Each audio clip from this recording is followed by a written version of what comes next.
واليوم نواجه فسادا أخطر بكثير من الفساد المالي والإداري، فساد يحطم خطط التنمية ويؤدي إلى انهيار المنظومة القيمية العلمية، شهادة مزورة مهدت لاعتلاء أشخاص مناصب حكومية، مناصب عليا حساسة ومسؤوليات يحصلون بموجبها على امتيازات وألقاب، في حين لا يحصل أصحاب الكفاءات على فرصهم الحقيقية. والخوف العظيم أن تكون الجهة التي تفصل بالحق والقانون بحق المزورين من بين الحاصلين على. هل نحن في مستوى تطلعات هذا الشعب الذي استأمننا على مصيره ووضع بين أيدينا مستقبل أبنائه؟ الغالب الله هادشي اللي كاين، الدستور عطاهم هذيك السلطه، عطاهم هذيك الاستقلاليه، خصني نحمي هذا السياسي النظيف. من فضح هذا الاستاذ اليوم ديال ابن زهر وغيرهم من الفاسدين سوى الجمعيات الجاده اللي من قبل من 2003 هما تابعين هذا الاستاذ كيقول لك راش كاين شنو كاين، وعندنا متابعات، ما غاديش نكروا اننا عندنا متابعات، عندنا برلمانيين منتخبين متابعين، عندنا رؤساء جماعات متابعين، وبالتالي كاينه ادله ضدهم وكاينه محاكمات وصدرت احكام ضد منتخبين. ما تجيوش اليوم تقولوا لنا لا المنتخب منزه، باش منزه المنتخب؟ منتخب ماشي انسان، ماشي مواطن، هذا هو العبث في واقع الامر. هل نحن في مستوى تطلعات هذا الشعب الذي استأمننا على مصيره ووضع بين أيدينا مستقبل أبنائه؟ مرة أخرى هو نقد ذاتي لنا جميعا يعكسه العجز الوظيفي والبنيوي الذي وصلنا إليه اليوم كوسائط أحزاب وبرلمان وحكومة ونقابات ومجتمع مدني وإعلام. جميل جدا أن نتوق إلى مغرب المونديال والمغرب تي جي في والترامواي، بمقابل معظم المواطنون يئنون تحت وطأة الغلاء والبلاء وشح الماء، والحمد لله مؤخرا على رحمة السماء. اليوم كالأمس تختارون مناقشة السياسة التعليمية للمرة الثانية، والواقع وبالنظر إلى واقع الحال نحن في حاجة إلى مناقشة التعليم السياسي ومحو الأمية السياسية في زمن الابتذال والابتهان والخلاعة السياسية. هي كلمات ستجدونها قاسية سيد رئيس الحكومة، لكنها تعكس قساوة الظروف الجاثمة على صدور أبناء الوطن وحرقة العيش الكريم الذي لا نرضى غيره للمواطنين. التعليم السياسي يا سادة يقتضي إعداد مسؤول يجعل المواطن وكرامته في صلب رؤيته السياسية في التنزيل والأجرأة، وليس على مستوى الوعود الانتخابية السخية التي لا سقف لها ولا أرضية سوى فرز نماذج سياسية تنحرف عن التمثيلية الرصينة وتحيد عن الممارسات الأخلاقية النبيلة وتزيغ عن المسالك الراجحة الوزينة. العديد يتساءل ما هي أفضل حكومة وأفضل برلمان وأفضل المجالس؟ ببساطة هي تلك التي يوجد فيها أقل عدد من الأشخاص عديم الفائدة، فكلما زاد عددهم زادت مسافة الطريق لمعانقة النجاح. اليوم المواطن يعاني فيما يعانيه الارتباك الحاصل في الممارسة السياسية. العديد اختلطت لديهم الأوراق وتحولوا من نواب الأمة إلى نواب الحكومة، يبتلعون ألسنتهم كلما تعلق الأمر بالمرافعة على المواطن المقهور الذي ينزف الدم، وتصدع حناجرهم لما يتعلق الأمر بالدفاع على وزير. هذا ما آلت إليه السلطة التشريعية في عهد أغلبيتكم المريحة سيد رئيس الحكومة. انقلبت فيها الموازين وتعذر فيها الفهم واختبل فيها الإدراك، فأصبحنا لأول مرة في تاريخ المغرب السياسي أمام أغلبية حكومية ممثلة في البرلمان، بحيث أصبحت الرقابة تمارس على المعارضة. وهنا أترك لكم حرية التأويل، هل هي أزمة نخب أم أزمة اختيارات أم أزمة تداخل وسوء فهم المسافة بين الأغلبية الحكومية والبرلمانية، بحيث أصبحت الأغلبية الحكومية تمارس الرقابة على ملتمسات المعارضة دون الحديث عن التراشق في التصريحات والتضارب في المعلومات، وكأننا لسنا أمام حكومة بل حكومات. وهنا يصدق عليكم القول المأثور: أصدقاء السياسة أعداء عند الرئاسة. هذا حال أغلبيتكم اليوم التي جعلت من الانسجام شعارا ومن التناقض عنوانا، ومع اقتراب الاستحقاقات سعارا وانفجارا. هو ليس تخميما أو قراءة في فنجان، وإنما قراءة لواقع الحال في الميدان. سيد رئيس الحكومة المحترم، أريد التذكير بثلاث محطات رمزية عشناها هذا الأسبوع. الأول هو الاحتفال بذكرى تأسيس القوات المسلحة الملكية يوم 14 ماي 1956، وهي لحظة أدمج فيها جزء كبير من جيش التحرير في القوات المسلحة الملكية. وأنتم تعلمون أن رواد الحركة الشعبية كانت لهم بصمات في هذا الإدماج. المحطة الرمزية الثانية يومين بعد 14 ماي أي 16 ماي 1956 تم تأسيس الأمن الوطني الذي يحمي البلاد ويلعب دورا محوريا في الاستقرار وفي ضمان أمن المواطنين وسلامتهم. والمحطة الثالثة وهي يوم 18 ماي الذي يصادف تاريخ أمس نحتفل فيه بالذكرى 20 لإطلاق المبادرة الوطنية للتنمية البشرية، وهي ذات صلة بالموضوع التي سنتناوله اليوم أي منظومة التربية والتكوين. فلا يعقل وفي ظل حكومة تتبجح بنجاحات سياسية واقتصادية واجتماعية وبلادنا لا تتجاوز الحد الأدنى في سلم ترتيب التنمية البشرية وتعاني من الخروج من عتبة أو سقف الرتبة 120. وأنتم تعلمون سيد رئيس الحكومة علم اليقين أن ترتيب التنمية البشرية مؤسس على 4 غايات اجتماعية: سكن لائق، تعليم ناجح، صحة للجميع، شغل كريم لجميع المواطنين. هذا الترتيب هو أبلغ جواب على مقياس نجاعة حكومتكم، حتى لا أقول عدم اقتناع حكومتكم للمغاربة. وهي مناسبة أيضا لنجدد إيماننا الراسخ بضرورة تفعيل كل الآليات الرقابية الدستورية المسموح بها من لجان تقصي الحقائق ولجان استطلاعية وملتمس الرقابة. اليوم نكررها أمام الملأ، لا زلنا مع لجنة تقصي الحقائق حول الوسائط ولا زلنا متمسكين بملتمس الرقابة، لأن فعلا الحكومة الحالية بأخطائها الكثيرة وبسوء اختياراتها وبغياب عمقها السياسي وفشل سياساتها الاقتصادية والاجتماعية لنا جميع المؤهلات والأفكار والمرجعيات لصياغة ما يفيد أن هذه الحكومة بالفعل تحتاج ملتمسا للرقابة، ولا زلنا متشبثين به. وحتى إن لم يسعفنا العدد ولم نتمكن من النصاب لتقديم الملتمس، فجزء عريض أو ربما مجمل المواطنين سحبوا ثقتهم من هذه الحكومة ووضعوها بين قوسين ويأملون في التغيير في الاستحقاقات المقبلة لبناء حكومة يستحقها المغرب، يستحقها مغرب مونديال، يستحقها المغرب بتاريخه المشرق، بملكيته الحكيمة وبشعبه الصبور. نعم الشعب حسم الأمر، ولا يمكن البناء على المقاس بتمرير رسائل لا علاقة لها بالواقع الذي يكتفي به المغاربة. عودة إلى موضوعنا، التعليم في بلادنا منظومة مكلومة تعاقبت عليها حكومات وتداولت عليها السياسات، أعطاب واختلال وتشويه واضطراب. رأس مال الشعوب هي التربية، وعدو الشعوب هو الجهل، والجهل أكثر كلفة من التعليم. كما هو المعلم هناك اعتقاد أن الأستاذ الموهوب هو مكلف، والواقع أن الأستاذ السيء والرديء أكثر كلفة، لأن الأوطان تقوم على كاهل 3: فلاح يغذيه، جندي يحميه، ومعلم يربيه. ومن فتح مدرسة أقفل سجنا، فهل أقفلت مدارسنا أبواب سجوننا؟ ذاك هو السؤال. أم اكتظت السجون بفتح المدارس؟ وتلك هي الطامة الكبرى. 2 حوايج لا ثالث لهما، بحيث إلى حدود اليوم باقي ما بديناش الإصلاح ديال التعليم. فإما ما عرفناش الطريق ليه، أو هناك إرادة غائبة أو مغيبة من أجل الإصلاح. سمحوا لي ما عندناش شي تفسير آخر. حوالي 39 وزير تعاقبوا على تدبير القطاع، حوالي 16 المشروع إصلاحي اللي كان التعليم ديالنا حقل تجارب ليه. الفترة ما بين 2008 2018 عرفت، انتبهوا معايا، 13 الخطاب ملكي، 2 الرسائل سامية لها علاقة بمنظومة التربية والتكوين والبحث العلمي. آخر إصلاح كان هو القانون الإطار للتربية والتعليم والبحث العلمي، قدم الوزير سعيد أمزازي، صوتنا عليه كاملين، أغلبية ومعارضة، وتم المصادقة عليه من أعلى سلطة في البلاد.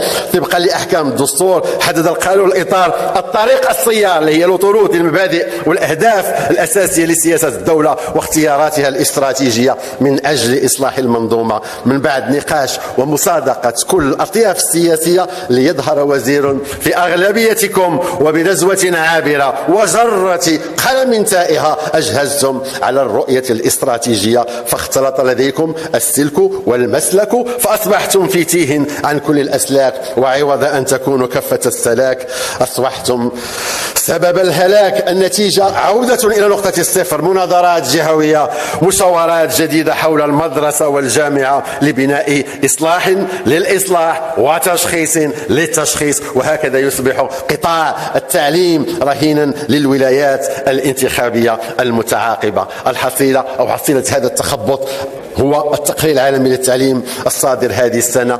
انتبهوا معايا، صرنا في المغرب في المرتبة 63 من بين 72 دولة، أيضا من آخر 9 دول في آخر الترتيب، وسجلنا ترتيب متأخر في معظم المؤشرات. يكفي التذكير بترتيب التلاميذ المغاربة المستوى الرابع ابتدائي والثانوي والثاني إعدادي في ذيل الترتيب العالمي في العلوم والرياضيات. المرعب أننا في الرتبة ما قبل الأخيرة ضمن 57 دولة على مستوى تقييم تطور الكفايات القراية عباد الله. والخبر المزلزل هو أن 60% من التلاميذ في المغرب لا يتحكمون في كفايات الحد الأدنى لمستويات الأداء في القراءة. أما الجامعات فترتيبنا غائب في لائحة 20 دولة إفريقية لتظهر مرتبتنا ضمن آخر الدول المرتبة حسب 40 دولة إفريقيا وليس عالميا. غادي نحبس هنا لأن هذه الأرقام كلها محبطة ومسببة للاكتئاب إلى ما قلتش الغثيان. هي مناسبة السيد رئيس الحكومة لنسائلكم عن السند القانوني لاعتماد 30 سنة للتوظيف في التعليم، وانتم كتضربون في العمق النظام الوظيفة العمومية الذي ترفضون تعديله وكتعدلوا جزئيا، ولكن ما عندكمش الجرأة السياسية باش نناقشوه فيما سميناه واقترحنا عليكم في البديل الحركي بالقانون الإطار للوظيفة العمومية حتى يلائم المستجدات.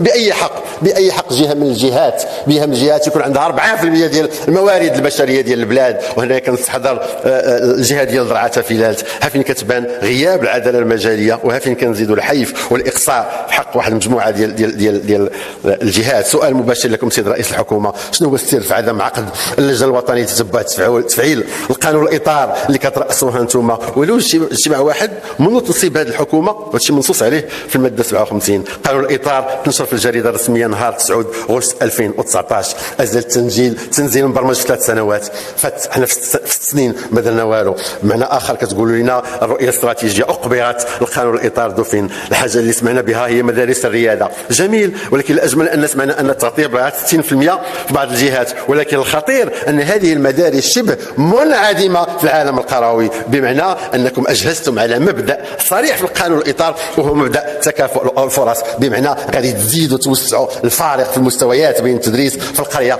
والتدريس في المدينة. والواقع أن الريادة ربما كان عليكم تبدأوا بها من القرية اللي فيها خاصات، لا في التجهيزات لا في المعدات لا في الأساتذة، أو على الأقل طاعي واحد نوع من التوازن. ثم تراجع بالإلغاء أزيد من 33 مشروع من الكليات والمؤسسات عبر تراب المملكة، وتم تبرير هذا التراجع أنكم غادي تبدأوا بأقطاب جامعية بالجهات. قولوا لنا واش بغيتوا قطب جامعي واحد في شي جهة، حتى واحد جامعة. شكرا سيد الرئيس. اسمح لي سيد الرئيس، تفضل. لا بلا هي بلاش. لا كتوقع الانسان كيغلط. لا تفضل السيد الرئيس.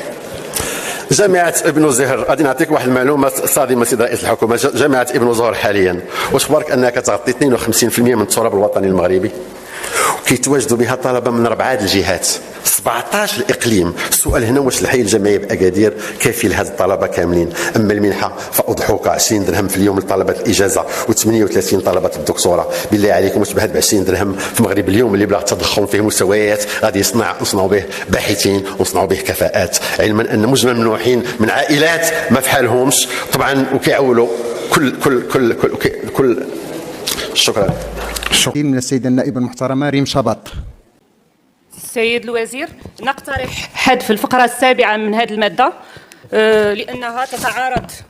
لأنها تتعارض مع التوجيهات الملكية السامية التي أكدت في عدة خطب ملكية على أن محاربة الفساد مسؤولية الجميع، دولة، جمعية المجتمع المدني أو المواطنين. وتشكل هذه المادة تراجعا خطيرا على المكتسبات الدستورية والقانونية في مجال المشاركة المدنية ومكافحة الفساد، إذ تقيد هذه المادة صلاحية تحريك الدعوى العمومية في جرائم المال العام بشكل يتعارض مع الأدوار الرقابية التي منحها الدستور للمجتمع المدني، كما تفرض قيودا غير مبررة على سلطة النيابة العامة في تحريك الدعوى العمومية في جرائم الأموال رغم وجود محاكم متخصصة ووكلاء عامين مختصين حيث تجعل مباشرتهم للإجراءات رهينا بإحالة من رئيس النيابة العامة بناء على تقارير محددة، مما يعرقل قيامهم بدورهم الأساسي في تطبيق القانون وحماية المال العام. وشكرا.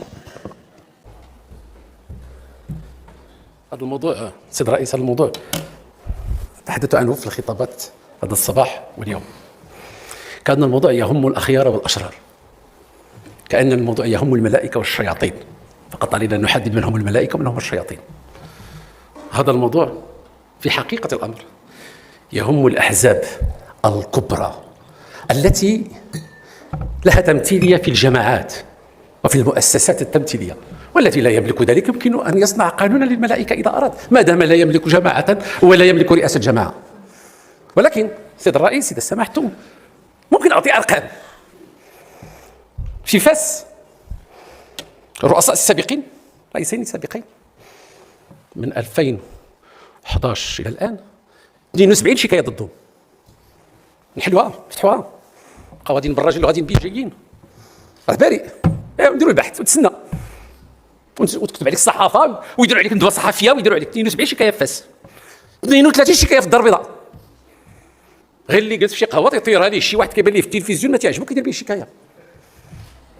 دابا عندنا الخيار، إما نمشي عند النيابة العامة ونقول لها الله يجازيك بخير ما تبقاش تحركي شكاية هكا، ليس لي الحق مطلقا مشى النيابة العامة نقول لها، ولا نمشي النيابة العامة ونقدم لها ملتمس نقول لها جميع الشكايات فاس، الدار البيضاء، مراكش، أكادير، الناظور، فتحي هذيك الشكايات. يبقاو غاديين جايين، إلا كملنا من هنا 20 عام تقول حد لحد. تيقول لك علاش هاد رؤساء الجماعات ما مشاوش داروا الشكايات؟ واش غندير شكايه واحد تيجي تطلب لك الرشوه من حيث كتتفق مع الامن وكتدي ليه الفلوس باش يثبتوا بحال التلبس، تيقول لي سلفتهم لي ردهم لي، ما بيني وبين حتى شي حاجه. شنو هي العلاقه؟ واش دابا رؤساء الجماعات غيقابلوا مشاكل الناس واللي يقابلوا على الجمعيات؟ ما هو الفضيحه اللي وقعت في الجامعه في اكادير، هذه اتفاقيه في وزاره العدل موقعه من طرف نائب رئيس الجمعيه اللي هو رئيس ديالها ووزير العدل السابق لمحاربه الرشوه. هذا اللي كان المتهم الان في قضايا بين القضاء ديال الدبلومات. بغيتي نعطيها لكم نشرها لكم، انا موجود ونزيد الا بغيتوا نزيد. انا المهم اللي عندي، انا اللي المهم عندي ماشي هذاك اللي كيفسد، هذاك اللي كيفسد غيجي. المهم عندي هو ذاك البريء، ذاك المرشح اللي كيجي كيشارك في العمل السياسي، الاحزاب السياسيه اللي كتخلق العمل السياسي وتتولي تحت سلطه هذا الابتزاز. ونطرحوا السؤال الاساسي للقيادات السياسيه اللي طرح هذا الموضوع هذا: من يصنع الخريطه السياسيه في المغرب؟ الاحزاب ولا الجمعيات؟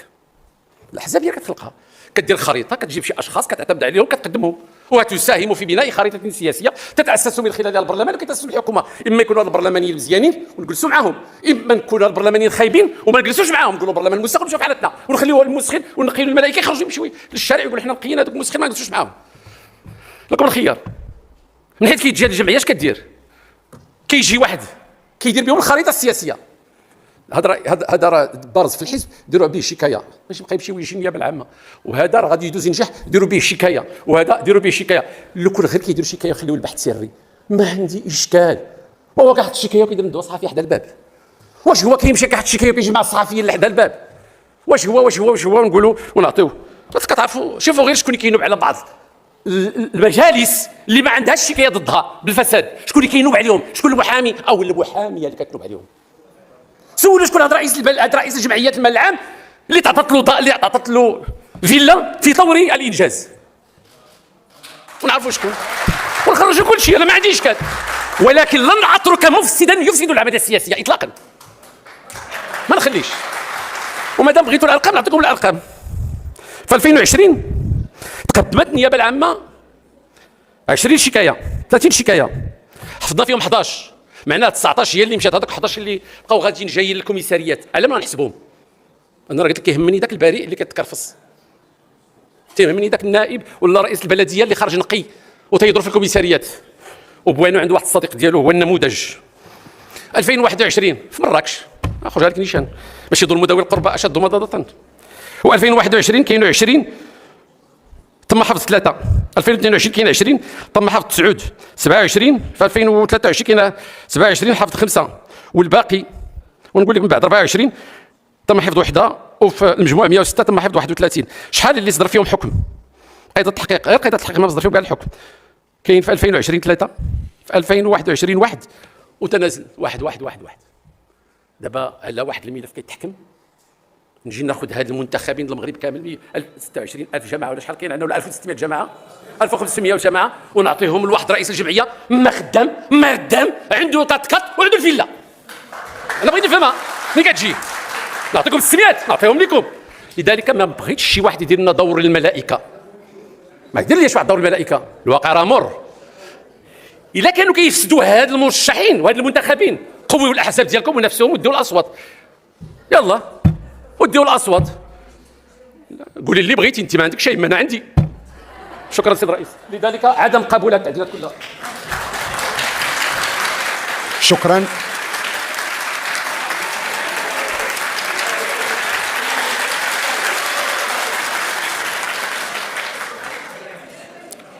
تصفيقات شنو هذا؟ قبول ديال التعديلات؟ نعم سيد الوزير، من فضلكم. حيت انا كنشوف التصفيقات اعتقدت بانهم قبلوا التعديلات. داك السيده السي عبد الله بوانو، الاخت فاطمه التامني. السيد الوزير، اولا ما يمكن لي الا نشكركم السيد الوزير، واشكر معكم السيد وزير الداخليه لدفاعهم عن المنتخبين ودفاعهم عن ممارسه السياسه بمسؤوليه واخلاق.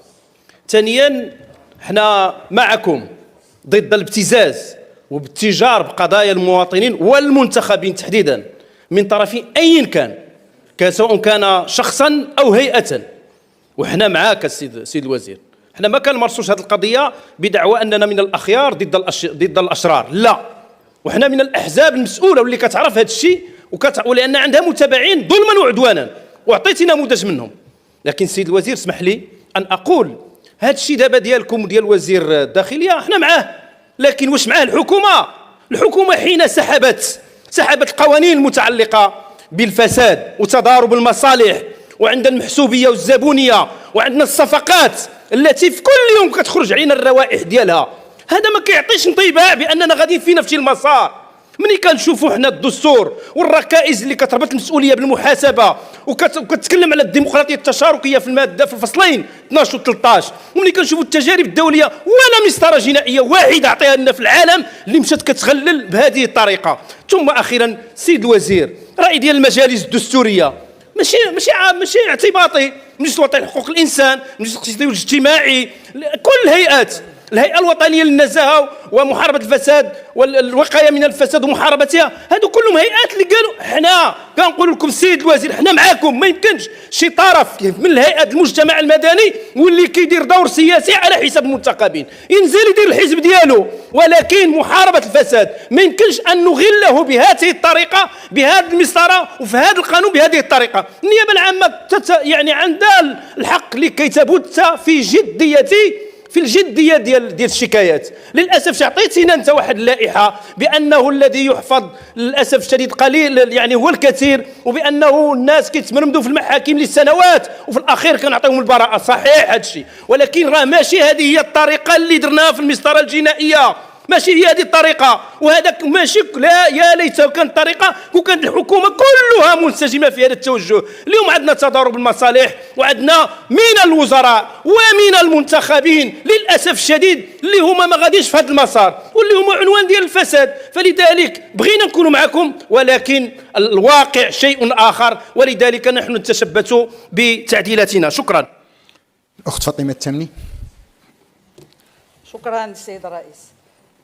الموضوع السيد الوزير ما كيهمش صوت للسيده فاطمه التامني.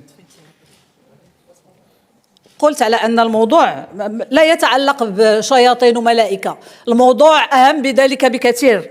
الموضوع كيهم المشرع والمواطن، الموضوع كيهم تحقيق العدالة، الموضوع كيهم محاربة الفساد. وتا شي حد ما غادي ينكر أن الفساد يستشري اليوم في مؤسستنا، وتا شي حد ما غادي يقدر ينكر على ان الفساد كيكلف الملايير ديال هذا الوطن، وتا شي حد ما غادي يتنكر لاننا الا ما ربطناش المسؤوليه بالمحاسبه راه حنا غادي نصطفوا في المراتب المتاخره في محاربه الفساد، وفي اننا غنكونوا مجانبين للديمقراطيه. وبالتالي العبث هو تصفيق لتعديلات اللي كتروم لحمايه المال العام وماشي لمحاربة الفساد. هذا هو العبث الحقيقي. أما بالنسبة الشكايات السيد الوزير، فراه الآليات القانونية موجودة على أن الشكايات كتكون بأدلة. لقيت اللي ما تكونش بأدلة أنا ذاك راه ما حتى شي حد ما غادي يتبع شكايات غير مبررة وغير مثبتة بأدلة. أما بالنسبة للمنتخب، فالمنتخب راه إنسان، المنتخب راه مواطن، وحتى شي حاجة ما كتعطيه تحصين ضد أنه يكون بعيد على أنه ينهب المال العام أو لا يدير ممارسات لا أخلاقية. فقط أخلاقه وقيمه ونزاهته هي اللي كتحصنه، ماشي القانون اللي غادي يجي يحميه. وعندنا متابعات، ما غاديش نذكروا اننا عندنا متابعات، عندنا برلمانيين منتخبين متابعين، عندنا رؤساء جماعات متابعين، وبالتالي كاينه ادله ضدهم وكاينه محاكمات وصدرت احكام ضد منتخبين. ما تجيوش اليوم تقولوا لنا لا المنتخب منزه. باش منزه المنتخب؟ منتخب ماشي انسان، ماشي مواطن. هذا هو العبث في واقع الامر. اما بالنسبه للابتزاز، فإلا عندكم ما يثبت الابتزاز عطيوه لينا. وكيف كتقولوا عندكم رئيس جمعيه عنده فيلا ما عرفتها منين جات، راه كاينين رؤساء جماعات عندهم الهكتارات ديال الاراضي وعندهم ارصده في الابناك وعندهم ما عرفت شنو كاع عندهم، وتجيو دابا لا رؤساء. هذا حق دستوري السيد الوزير، حق دستوري. وانتم اولا قفزتوا على الحق الدستوري اللي كيعطي المواطنين والمجتمع المدني انهم يحاربوا الفساد، وانهم ايضا يقدموا شكايات حرصا على المال العام. وفي نفس الوقت راه كاين راي ديال المؤسسات الدستوريه اللي همشتوه، بمعنى اننا كنصفقوا ضد المؤسسات الدستوريه وضد الدستور وضد كل ما من شأنه ان يحارب الفساد. شكرا السيد الرئيس. الأخت فاطمة، الأخت نبيلة منيب. شكرا السيد الرئيس. السيد الوزير، أنا كنظن هذه المادة مادة مهمة جدا ويجب أن تستوقفنا. فالمحاربة ديال الفساد يجب أن تكون بالقانون، ماشي غير نقولوا راه كاينه وشايات كاذبه. بالفعل يمكن تكون هذه الوشايات الكاذبه، ولكن كيفاش غادي نحاربوها؟ نحاربوها بمحاربه المبلغين الحقيقيين بالجمعيات الجاده. من فضح هذا الاستاذ اليوم ديال بن زهر وغيرهم من الفاسدين سوى الجمعيات الجاده اللي من قبل من 2003 وما تابعين هذا الاستاذ كيقول لك راش كاين شنو كاين. ولهذا انا كنقول بانه اذا كان السيد وزير بحال الكلام اللي كان لنا واحد الوقت بانه غنبقاو نحاربوا الفساد، غدا ما نبقاو شكون اللي يترشح. حنا بغينا خيرة بنات وابناء هذا الوطن اللي غادي يترشحوا غدا. راه هذا البرلمان راه عطينا 40 واحد راهم وراء القضبان، راه واحد العدد ديال رؤساء المجالس الجهويه والمحليه ثبت في حقهم انهم يسخرون مؤسسات الدوله لاثراء غير المشروع. ولهذا محاربه الفساد تكون بالقانون وباحترام الدستور الذي لم يحترم.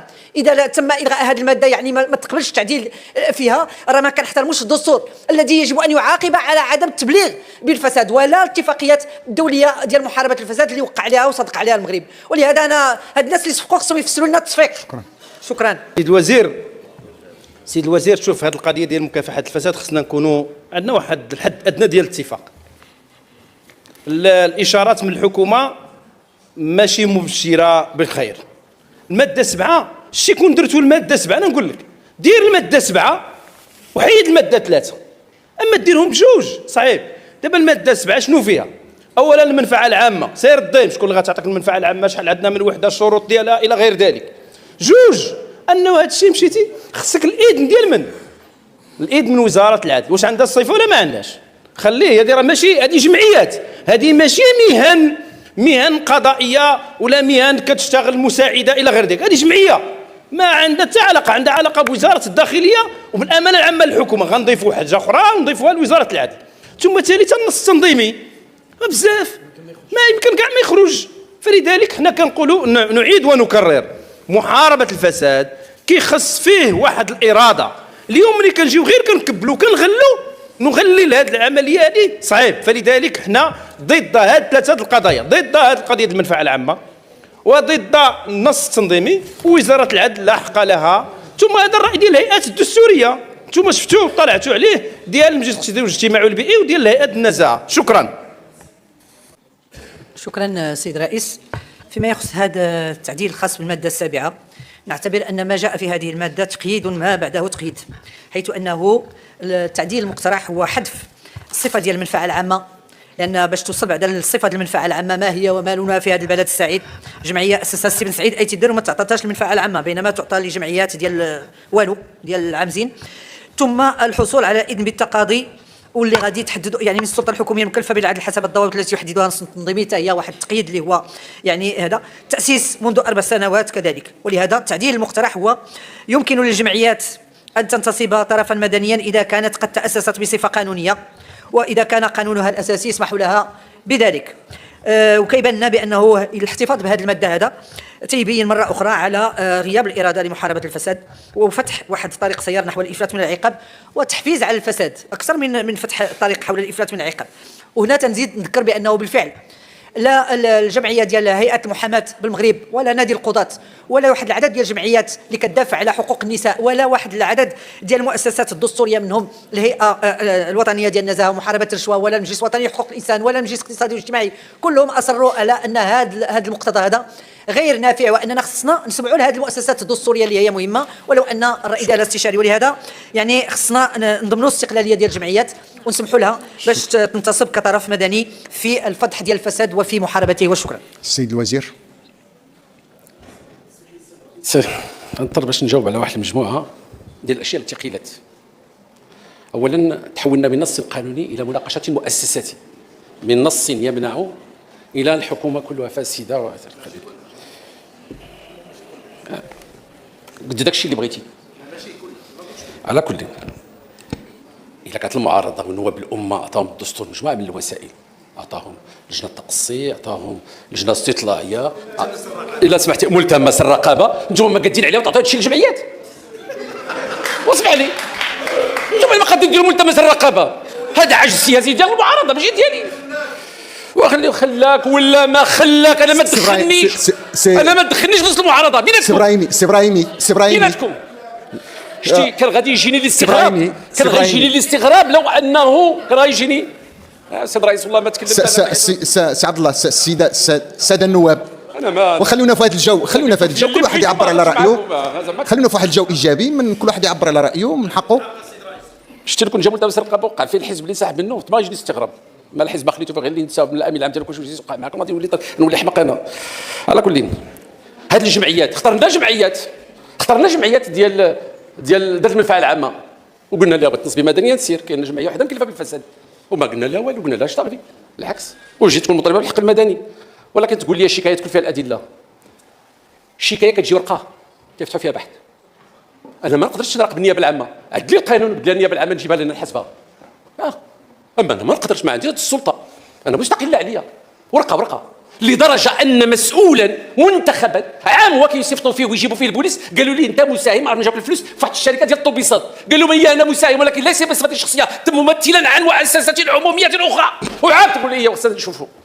ايوا كاين الانتخابات هذا كاين جوج الامور سمحوا لي، اما تقدوا على الانتخابات تدخلوا تنزلوا تواجهوا معاهم شحال اشترى كي دار حرب من 76 وصل دابا غير ما لقينا المغرب كله فاسد، كله فاسد لا اله الا الله. حكومه بالكيران داروا الخطه الوطنيه لمحاربه الفساد، كتسنى النتائج ديالها دابا راه حاربوا الفساد، بقى فساد لان الحكومه الاولى ديال بالكيران راه دارت الخطه الوطنيه. اش بقى لينا؟ نجيو هذيك القضيه الاذن ديال وزير العدل، سيقراو التجارب الدوليه، راه ظهر لي كاين مشكل سيقراو التجارب الدوليه. شوفوا غير فرنسا اللي حداكم والله ما كيخرج لائحه وزير العدل ديال الجمعيات التي لها حق تترصد وطالب بالحق المدني، لائحه الله ما خرجها باش نصبتي. نجي للقضيه الاخرى، انا ما عندي مشكل مع المؤسسه الدستوريه، مجرد رئيس استشاري في عندي الخلاف معها، عندي الخلاف مع السيد الرئيس، كان دافع على الدور ديال المؤسسات التشريعيه، عندهم الحق ينتقدوني وينتقدوا المشروع ويتوجهوا عام، ولكن ما يدخلوش معايا للفصول، ما عندهمش حق، هذا شغل البرلمانيين، هما اللي يناقشوا معايا هذه الماده لا وهذه الماده هي، وهما جالسين لا الماده 3 متفق الماده 7، وهناك مؤسسه قالت لك علاش ما جربتي في القانون الاصلاح الجنائيه الذي هو نص اجرائي، ماشي نص جنائي، قال لك علاش ما جربتيش جرائم البيئه. هادو كاع ما فرقوا بين القانون الجنائي وبالقانون الاصطراب، بغيتي ناخذ بهم على اعتبار نعطيك. ويجي واحد يقول لك انا ما متفق مع الماده 3، واش كنت انت مؤسسه دستوريه عطي رايك بشكل واش توجه كاين ولا ما كاين؟ الماده 3 هاد النائب وهاد النائب وهاد النائبه هما اللي يقولوا لي الماده 3، اما الا ولاو هما يشرعوا ونجيب القانون نديه لهم يقولوا لي شكون اللي بغاو شكون ما بغاو ونجيبوا صافي سالينا، انتم باغيين على نفسكم. ثانيا شكون اللي كيلزمني بالتصور ديالهم؟ القانون وسيله لتنفيذ سياسه عموميه تضعها الحكومه. اذا كنضع علاش كنضع انا من التصويت ديال الشعبيه اللي كيدير لي اختيارات وكيقبل الاختيارات ديالي، هو راه كيتعين كيشد المنطقه وكنسمى وكنضر، اما انا راه كنمثل الشعب، انا راه جيت للبرلمان قبل ما نكون وزير، انا راه ديال الاغلبيه قبل ما نكون وزير، لهذا انا كنسمع فقط البرلمان وكنتناقش مع البرلمان، نختلف وما نتفق ولا نتصالح مع البرلمان، ما عندي اشكال. ومؤسسه الشرعيه مجرد راي. قنعتكم انتم؟ انا ما قنعتني. قلبوا على الحل. شكرا سي الرئيس، عدم القبول.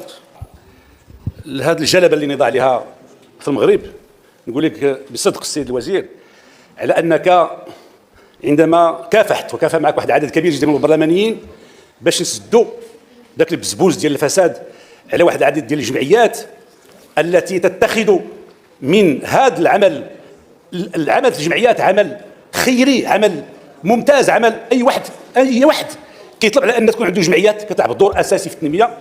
والدستور اكد على، كما قالوا الاخوان كاملين، اكد على دور هذه الجمعيات، ولكن اكد على دور هذه الجمعيات في المساهمه في السياسات العامه، في ابداء مقترحات، في واحد العدد ديال المسائل يمكن ديرهم الجمعيات، مئات المواضيع. ولكن الا خدينا هذه الجمعيات المتخصصه فعلا في الطبقه السياسيه، ومتخصصه في المنتخبين، والمتخصصه في ضرب مصداقيه الديمقراطيه في بلادنا، هذا شيء اخر.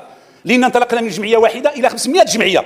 كيقول تجي 500 جمعيه كتجي كتطلب ماشي قضيه تبليغ، قضيه ان بعض هذه الجمعيات ورؤساء هذه الجمعيات كلهم ينتمون الى احزاب شاركت في انتخابات وسقطت في انتخابات، ما عندها مصداقيه داخل الشعب المغربي، وكتتحول من منتخب كيدخل السياسه ما كيدي والو الى انه يتحول الى جمعيه، وبدون علم اي احد تتحول عنده السلطه بحال السلطه ديال رئيس النيابه العامه. هل يعقل ان نعطي لرئيس الجمعيه كيف ما بيكون حاله هذه السلطه الكبيره جدا على انه يجر وكيقول في منتديات على انني قمت بجر عدد من البرلمانيين وعدد من كذا الى كذا، ويفتخر على انه جرهم وكتعطيه السلطه، هذه السلطه اللي كتكون عند النيابه العامه. وحنا بلادنا مؤسساتيا لنا من المؤسسات الكثيره منها مجلس الحسابات، لقاط، المفتشيه العامه الماليه، الهيئه ديال هذو كلهم زعما ما كيديروا والو، هذو كلهم نخليهم نجيبوا واحد اما امي فوق جمعيه او يستغل جمعيه كبيره ليستغني منها، وكل معروفين وما غنقول شيء نقدر نقول السميات. واتمنى انا كنقولها من هذا المنبر، واحد من هاد الناس اللي كيقودوا هذه الجمعيات انا عرض عليا التلفزيون وياه باش نبين اش كي كانوا وكيف تحولوا هادو الناس اللي كيتكلموا بزاف على الفساد. اذا لقيت شي واحد كيتكلم على الفساد كون على يقين انه هو افسد الفاسدين، وبالتالي افسدوا الفاسدين. كنقولها واتحدى ايا منه هذو اللي كتعرفوا انتم اللي ينتمون الى احزاب معينه، احزاب معينه شاركت في الانتخابات، كنعرفوا ما عنده حتى صنداره الميكا، ما عنده صنداره الميكا، ما توفر عليه الان من امكانيات على ظهر ماذا؟ على ظهر ضرب البلد وضرب الديمقراطيه وضرب المنتخبين وضرب رؤساء الجماعات اللي هما اساس الديمقراطيه في بلادنا. لا يمكن ان نسمحوا بذلك. عندنا مؤسسات، حنا لا ندافع الشفار خصو يمشي للحبس، اللي دا شي حاجه خصو يردها. انا كنقول خصو يدير التتريك، اللي شداوه اللي لقاتو الدوله انه مس المال العام خص الدوله دير ليه التتريك تحيدو كيف كيديروا في القديم. ولكن ان نجر سياسيا وان نجر رئيسا او برلمانيا او ايا كان للمحاكم للجرائد والجرائد وواحد الشبكه معقده باش نطحنوا هذاك الرجل، ونطحنوا مع السياسه ونطحنوا مع، وهذا الشيء كيكون اللي كنسمعوه فيما يخص التصنيفات ديال بلادنا. تصنيفات بلدنا فيما يخص هذه المسائل جايه من هذا الشيء، من هذه الجلبه اللي كاين الذي نريد ان نصور على ان بلدنا سيد رئيس الا سمحتي سيد رئيس سي تويزي سيد رئيس الا سمحتي الله يخليكم خلونا في جو هادئ. اللي كياخذ الكلمه من حقه يعبر، واللي ما عجبوش الحال يعبر حتى هو في الاطار ديال الاحترام. التوقيت راه عنده 6 ديال الدقائق لانهم 6 ديال التعديلات. راي معارض كياخذ التوقيت كامل هو الحكومه. بالنسبه للمؤيد راه كيتكلم على المواد اللي قدم. راه باقي عندك الوقت. انا اساس انا الدور ديالي نضمن لكم الحقوق ديالكم. هناك اغلبيه. لا ما كاين هناك اغلبيه. انا ما كان اغلبيه من انا في المعارضه. حنا كاغلبيه كنقولوا على اننا الفساد اكبر تهمه يمكن تطرح لواحد هو المساس بالمال العام. اكبر تهمه ما يمكنش اي شخص عادي يزكي دا ويدي هذا ولا يدي هذا ويتهموا بانه مسس بالمال العام. كيف تتصورون شخص رئيس حازوا على ثقه المواطنين؟ ماشي لا شيء، ماشي سهله.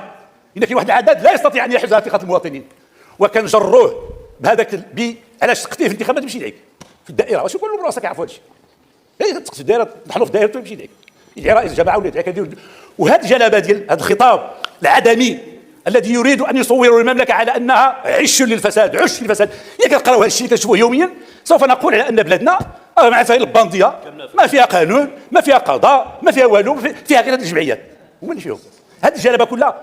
هاد كنقول هذا الروبيني ديال الفساد سداته الحكومه. اللي عنده شي خدمه يمشي خدمه، اللي عنده شي حرفه يديرها، كاين اللي ما عندوش حرفه، كاين اللي ما خدامش، ما دام عنده حرفته. واريد في هذه الجمعيات تقول لنا تجيبوا لنا العدد ديال الاعمال اللي داروهم كجمعيات من غير اختصاص في المنتخبين. واش دارت شي عمل خيري؟ واش مشات عاونات دارت شي مع الجماعات المحليه ولا مع البرلمان واحد العمل اللي كيعطيه الدستور؟ هادشي ما كاين.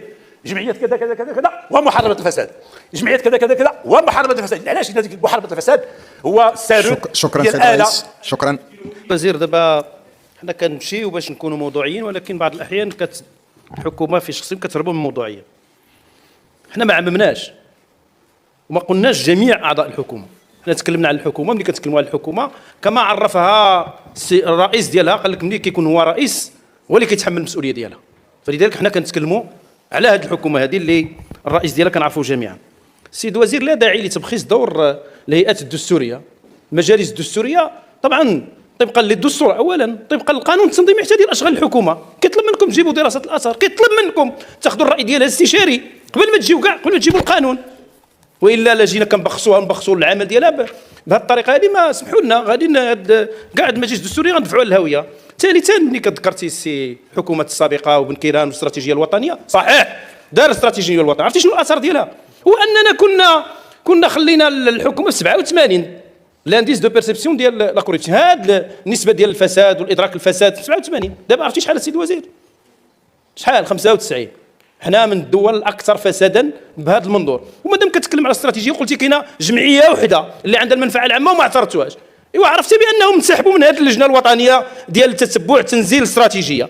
حتى واحد ما هضر، راه انسحبت هي براسها كتقول اللهم ان هذا منكر، دارت بلاغ كتقول لك هذه الحكومه مع هذه الحكومه ارتفع منسوب ديال الفساد. ماشي حنا اللي كنقولوها. ولذلك السيد الوزير اسمح لي نقول لك بانه كيخصنا نكونوا معقولين. البرلمان هو اللي كيشرع، حتى واحد ما ياخذ بلاصتنا، ولكن حنا منفتحون على المجتمع.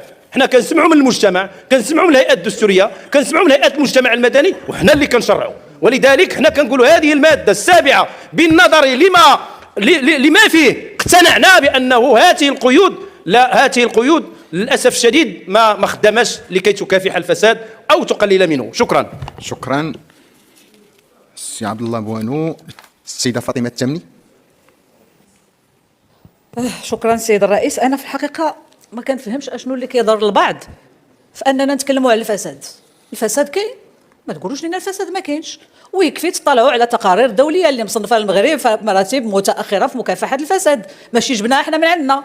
ويكفي تشوفوا تقارير ايضا اللي كتكلم على الاموال الطائله اللي كتكلف الفساد، ويكفي ايضا تطلعوا على عدد المتابعات اللي كاينه فيما يتعلق بالنهب المال العام واللي كاينه فيها احكام. ايوا انتم كتهموا القضاء اذا انه ما دايرش خدمته، راه ناس توبعوا وصدرت في حقهم احكام ابتدائيه واستئنافيه بالفساد وبنهب المال العام وبسوء التدبير. هادشي ما جبناهش من عندنا، هادشي كاين في الواقع وما خفي اعظم. اذا الفساد ما خصوش يضركم اننا نتكلموا على الفساد، خصكم تكونوا حريصين على محاربه الفساد، لان هذا هو الدور ديالنا والدور الرقابي اللي ممكن يقوموا به المنتخبين هو هذا، ماشي نوليو حنا كنقلبوا على حمايه المنتخب. شكرا. ثم اسمح لي الله يحفظك، انا بالنسبه لي السيد الوزير حنا ما تكلمناش على الانتخابات وما تنديروش حمله انتخابيه قبل الاوان باش نربطوا هذه العمليه بالانتخابات، لان الانتخابات ماشي هي همنا هو الحرص على الوطن وعلى دوله الحق والقانون. وثم قفزتوا على الدستور في الوقت اللي خاص القوانين الوطنيه تلائم مع مقتضيات الدستور، وقفزتوا ايضا على الاتفاقيات الدوليه اللي الديباجه ديال الدستور كتنص على سمو ديالها.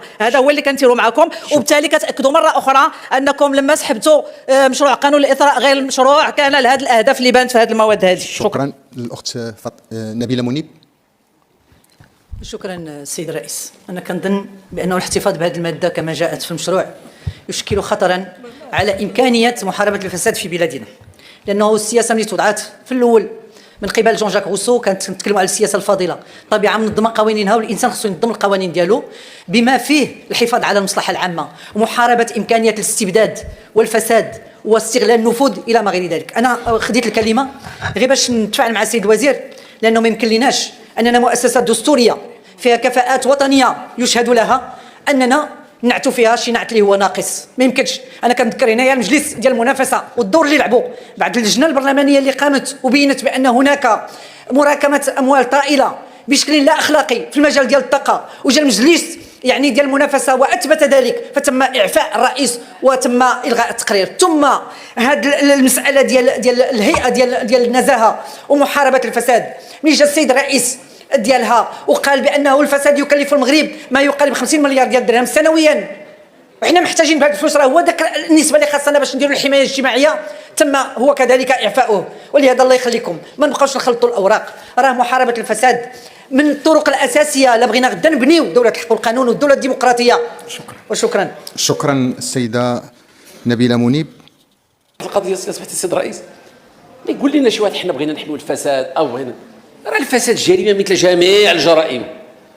كاين الفساد في المغرب، كاين القتل، كاين الاغتصاب، كاين جهنم كحله، كل صباح كنصبحوا على جريمه وبشعه. ما كنوصلكمش الخبر، كنوصلكم الخبر غير داكشي اللي كاين في فيسبوك، داكشي اللي كنشوف هذا العجب. طبيعي يكون عندنا جريمه. هذاك 30 مليون 35 مليون طبيعي، هذاك الانسان معرض للخطا طبيعي. ولكن علاش هذه وهذه؟ الا بغيت دير الصراع السياسي خصك تكون وتكون عندك افكار، ماشي تخلق شي واحد الواو سميتو الفساد وبغيت تركب عليه بوحدو. ايوا الاغتصاب وجريمه القتل حتى هي نديروا ليها عدم التبليغ، كنديروا ليها صعيب الناس تسكت في هذه البلاد. واخا تحترموا ما يحترموك السيد الرئيس. اسكت وصافي. هاني ساكت. مقبول ولا غير مقبول؟ غير مقبول. بغيت نقول السيد الرئيس الملاحظه اللي بغيت نقول، هذا الشيء كاع النقاش كله شنو هو؟ كيفاش نحمي العمليه السياسيه باش ذاك السياسي النظيف يمشي يمارس السياسه ويترشح وما عندوش ما يخاف من والو. كتعرف الجماعات اللي منوضين عليهم الصداع وبالفساد شحال كيصرفوا بالاموال ديال المغرب؟ 10%، 90% من المؤسسات العموميه وما فيهاش الفساد، ما قاديش يوصلوها، جايين حق غير على هادو. نزيد لك بغيتي نعطيك، راه الا جيت نعطيك الملفات اللي كنشوف راه تنتحر. واش الشكايه مقدمه بواحد تيقول لي وقد مشى للعلاج، مشى يداوي نفسه ودارين به الشكايه جا لقاها وقد سافر الى الخارج مما يبدو ان له اموالا وكذا، وقد دعونا الى العرس وكان بيته من قصر مما يثبت انه من سلمان العام. هذه الشكايه هذه وتفتحوا فيهم البحث وتفتحوا فيه. راه قلت لك يدي على كتفك ويجيو نغيروا سلطه النيابه العامه. واش تقدري عليها؟ يلا راه الغالب الله هادشي اللي كاين. الدستور عطاهم هذيك السلطه، عطاهم هذيك الاستقلاليه. خصني نحمي هذا السياسي النظيف. اما القاتل راه تيقتل غادي للحبس، عارف راسو ديك جريمه عايده. السياسي كيمشي تيدير كيجي كيشارك في العمليه السياسيه، حنا بغينا الناس يشاركوا. راه المشكله من حيت يدافع شي واحد ما عنده وجود سياسي على شي حاجه كيخلقها انها موجوده. راه هذا هو اللي خطير. راه الفساد في المغرب لا تظنوش كاين بداك الحجم، راه في الماء العام السيد. وانا نقول لك سمعت كثار وما جاوبتكش، انا نقول لك السيد الرئيس، انا نقول لك باش نجيك ليها في الاخر. نسيت كاع اش بغيت نقول. والله الا نسيت السيد الرئيس اش غادي نقول. راه الممارس السياسي جيب لي اي رئيس بلديه، وانا رجل قانون ورافعته في المحكمه العدل الخاصه ورفعته في ملفات اخرى بين قوسين. تسمح السيد الرئيس الا وصفت نفسي، يجيب لي اي رئيس بلديه في المغرب واعطيني اسبوع ندير الحبس. كتعرف شنو هي القوانين؟ 120,000 نص قانوني كدير بها تطبق هذا النص ويقول لك لا راه كاين واحد النص 1963 راه ما تلغى، ما كتخصك دير هذه. واش كيقبطوا الرئيس البلديه وكيحيلوا على غرفه الجنايات لانه تجي الجرائد 1000 درهم في الشهر وتيقرا الجرائد؟ قالوا لي علاش ما حطها في دوك الجرائد في الارشيف باش الا جينا حنا كمحكمه المجلس الاعلى نجي نحسبهم. وجايبين راجلكم على 1000 درهم. ونزيدك نحيت لا انت عندك الناس فاسدين، راه وزير الداخليه كيجي فلوس هو اللي كيعطيها البلديه، كتبي ليه ما دار والو سدعيه وحاسبيه وجي للجنه وحاسبيه وطرحيه ووجهيه وتقاتلي معاه. حنا ماشي قدك، حنا غير صغيورين كنا وتقاتلنا مع وزير الداخليه هنا لانه ضربوا الناس في الشارع. معركه درنا هنا، خرجنا وزير الداخليه هنا اللي كان سابقا ما خلط يخرج. عقلتي هذيك المعركه اللي درنا لانه نص واحد في الشارع ضربوه. واحد انتم عندكم وزير الداخليه دروا لي شكايه وسدعيه وتذكروا معاه، ما حق نغري على وزير العدل. شكرا سيد الرئيس. تفضل. من بعد فاطمه التامي. جاوبتكش انا، جاوبت قضيه التعليل اللي غير منطقي مطلقا.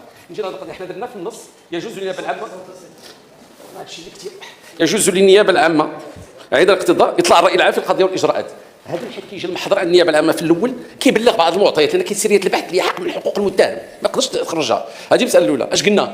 ما يمكنش بالبعد يجي باش تصريح. علاش؟ لان رئيس النيابه العامه حيت يوصلوا الملف عنده واحد الاجل محدد كيقرر فيه المتابعه، غير كيقرر المتابعه كيخرج الملف من يديه صافي، ما عندوش الحق يتكلم فيه. اما تكون عند هيئه المحكمه وما عندوش الحق يدخل في الملف وهو بين يدي المحكمه، او كيحيلوا القاضي التحقيق الاستماع الى المتهمين ما عندوش الحق باقي يتكلم فيه. هذا الانفصال ديال الملف على وكيل الملك ما يمكنش يستمر يبقى يتكلم فيه، وقاضي التحقيق ما يمكنش هذا عنده سريه البحث باش يتكلم، والمحكمه اذا تكلمت عبرت على موقفها خاصها تصدر فيها حكم. لهذا وقفنا في انه في الاول كيعطي البيانات ولكن العامه ما يدخلش الوقائع لان فيها السريه ديال البحث والشهود واحترام حقوق المتهم، لان يمكن تنزل واحده في الاخر تبين بانه ماشي هو اللي دار زعما ونوليو وكيل الملك راه قال دار. فقط نعطوا المعطيات الاوليه باش الناس يطمئنوا فقط ونضمن المساله لان كانت تتم بدون قانون. كان الوكيل العام تيخرج كيهضر. شكرا. قضيه الارهاب. شكرا سيد الرئيس. السيده فاطمه التامني. احنا السيد الوزير كنتكلموا على الحد من السلطه التقديريه وحمايه الحقوق والحريات، لان الاصل في القانون هو حمايه الحقوق. اما قضيه التواجد السياسي ما عرفتش شنو كتقصد بها اصلا، وكنعتبر راسي غير معنيه بها لانه الواقع راه غتكونوا عارفينه يعني. هو المهم والمنطق ما اللي ماشي منطقي هو اننا نجيبوا نصوص قانونيه نحميو بها الفساد. هذا من جهه. اما من جهه اخرى ف شنو النقطه الاخرى اللي كنت بغيت نقول ليه؟ هو من جهه اخرى فان التشريع راه ما كيخصش جهه معينه، التشريع راه يخص جميع المواطنات والمواطنين، ما كيخصش جهه واحده باش يمكن لنا نتعاملوا معها بشكل معزول. شكرا. تلك الشهادات نحن اليوم امام فضيحه اخلاقيه، فالمساله ليس بيع وتزوير شهادات بقدر ما هي مسؤوليه القيمين على القرار في الجامعه المغربيه. فعن أي تميز نتحدث؟ ورغم ذلك نحن لازلنا نحلم، ولكننا نخشى أن تصادر الحكومة حقنا في الحلم أو تفرض عليه إتاوة. وشكرا لكم. شكرا سيدة النائبة. كلمة السيد رئيس الحكومة المحترم، سبق وأن تناولنا في جلسات فائتة موضوع السياسة الثقافية في بلادنا، وكنت قد نبهت آنذاك أننا في حاجة إلى الوقوف عند الثقافة السياسية أولا لنقيم عملنا كساسة، وهل نحن في مستوى تطلعات هذا الشعب الذي استأمننا على مصيره ووضع بين أيدينا مستقبل أبنائه.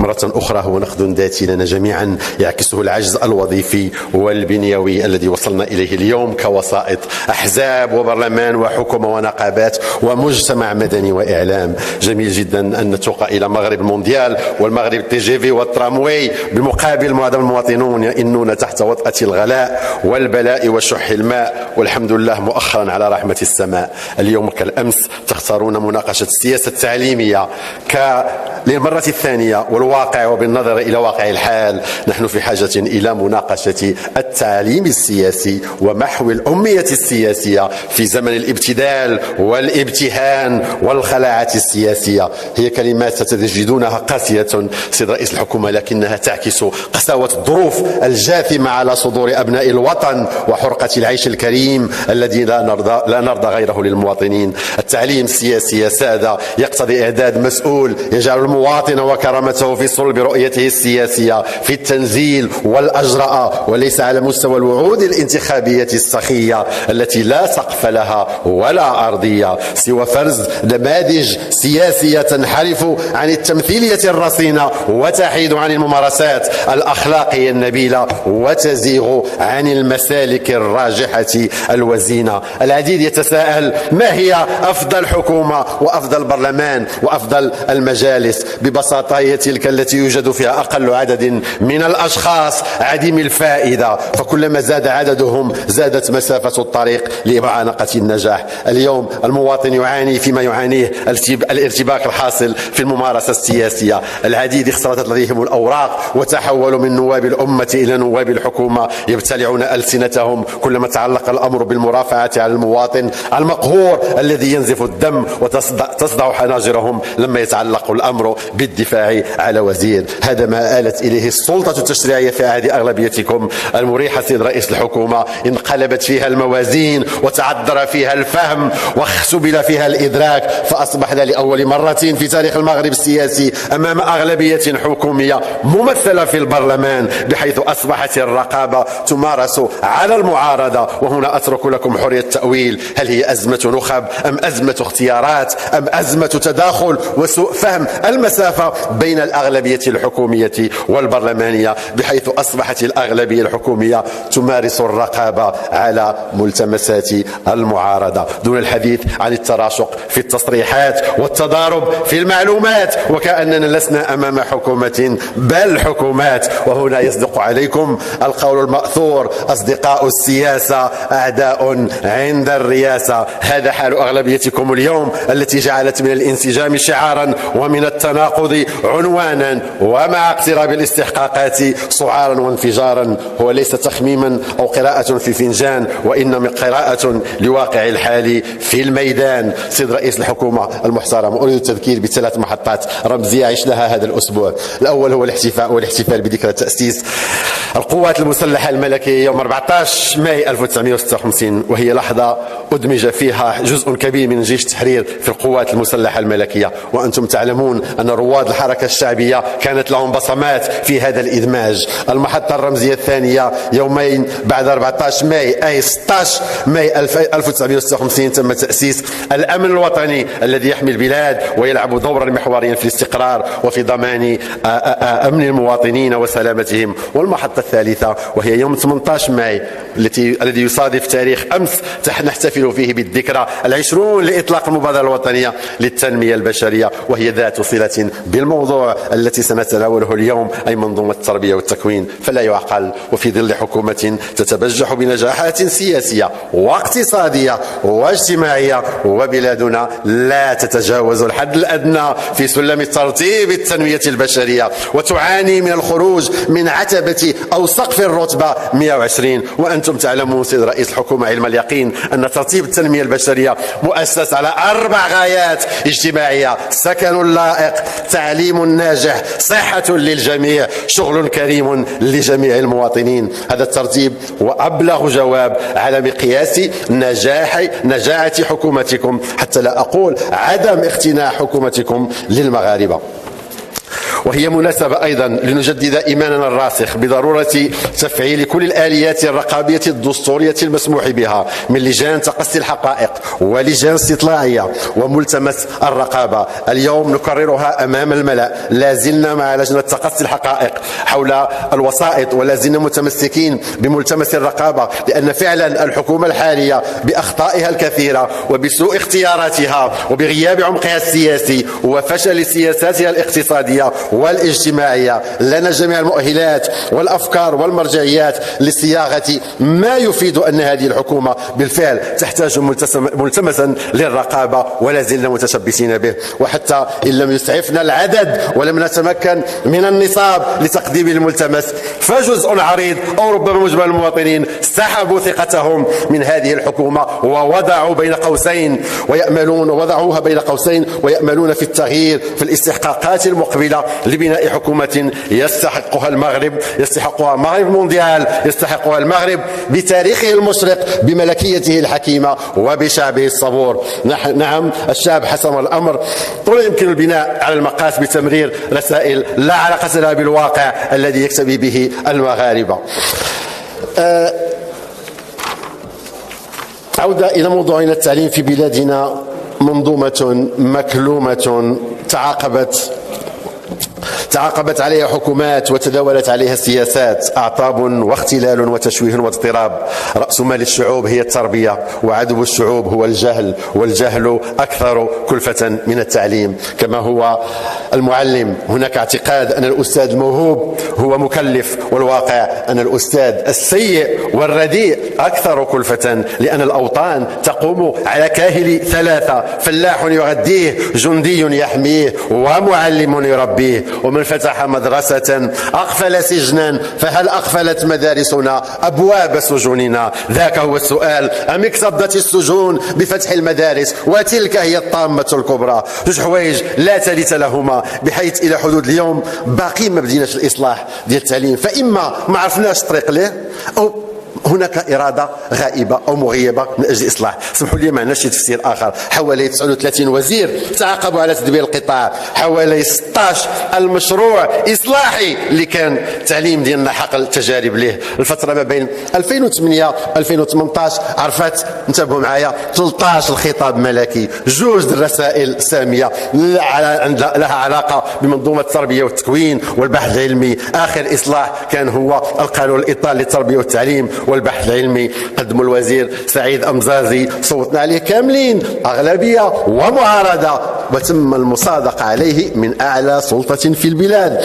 طبقا لأحكام الدستور حدد القانون الإطار الطريق السيار اللي هي الوطروط، المبادئ والأهداف الأساسية لسياسة الدولة واختياراتها الاستراتيجية من أجل إصلاح المنظومة. من بعد نقاش ومصادقة كل الأطياف السياسية ليظهر وزير في أغلبيتكم وبنزوة عابرة وجرة قلم تائهة أجهزتم على الرؤية الاستراتيجية، فاختلط لديكم السلك والمسلك فأصبحتم في تيه عن كل الأسلاك، وعوض أن تكونوا كفة السلاك أصبحتم سبب الهلاك. النتيجة عودة إلى نقطة الصفر، مناظرات جهوية، مشاورات جديدة حول المدرسة والجامعة لبناء إصلاح للإصلاح وتشخيص للتشخيص، وهكذا يصبح قطاع التعليم رهينا للولايات الانتخابية المتعاقبة. الحصيلة أو حصيلة هذا التخبط هو التقرير العالمي للتعليم الصادر هذه السنة. انتبهوا معايا، صنف المغرب في المرتبة 63 من بين 72 دولة، أيضا من آخر 9 دول في آخر الترتيب، وسجلنا ترتيب متأخر في معظم المؤشرات. يكفي التذكير بترتيب التلاميذ المغاربة المستوى الرابع ابتدائي والثانوي والثاني إعدادي في ذيل الترتيب العالمي في العلوم والرياضيات. المرعب أننا في الرتبة ما قبل الأخيرة ضمن 57 دولة على مستوى تقييم تطور الكفايات القراءة يا عباد الله. والخبر المزلزل هو أن 60% من التلاميذ في المغرب لا يتحكمون في كفايات الحد الأدنى لمستويات الأداء في القراءة. أما الجامعات فترتيبنا غائب في لائحة 20 دولة إفريقية لتظهر مرتبتنا ضمن آخر الدول المرتبة حسب 40 دولة إفريقيا وليس عالميا. غادي نحبس هنا لأن هذه الأرقام كلها محبطة ومسببة للاكتئاب إلى ما قلتش الغثيان. هي مناسبة السيد رئيس الحكومة لنسائلكم عن السند القانوني لاعتماد 30 سنة للتوظيف في التعليم، وانتم كتضربون في العمق النظام الوظيفة العمومية الذي ترفضون تعديله وكتعدلوه جزئيا، ولكن ما عندكمش الجرأة السياسية باش نناقشوه فيما سميناه واقترحنا عليكم في البديل الحركي بالقانون الإطار للوظيفة العمومية حتى يلائم المستجدات.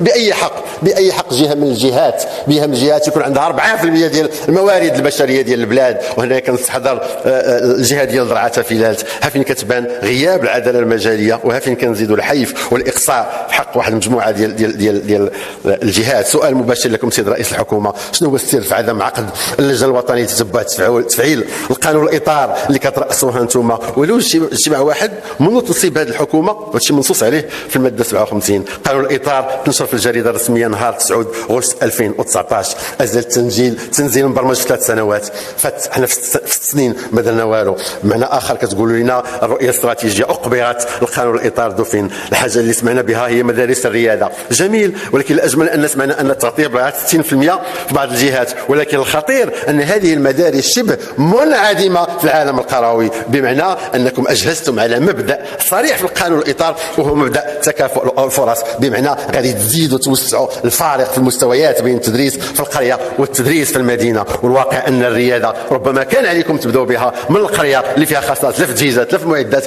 لا في الاساتذه، او على الاقل طاعي واحد نوع من التوازن. ثم تراجع بالالغاء ازيد من 33 مشروع من الكليات والمؤسسات عبر تراب المملكه، وتم تبرير هذا التراجع انكم غادي تبداو باقطاب جامعيه بالجهات. قولوا لنا واش بغيتوا قطب جامعي واحد في شي جهه حتى واحد جامعه؟ شكرا سيد الرئيس.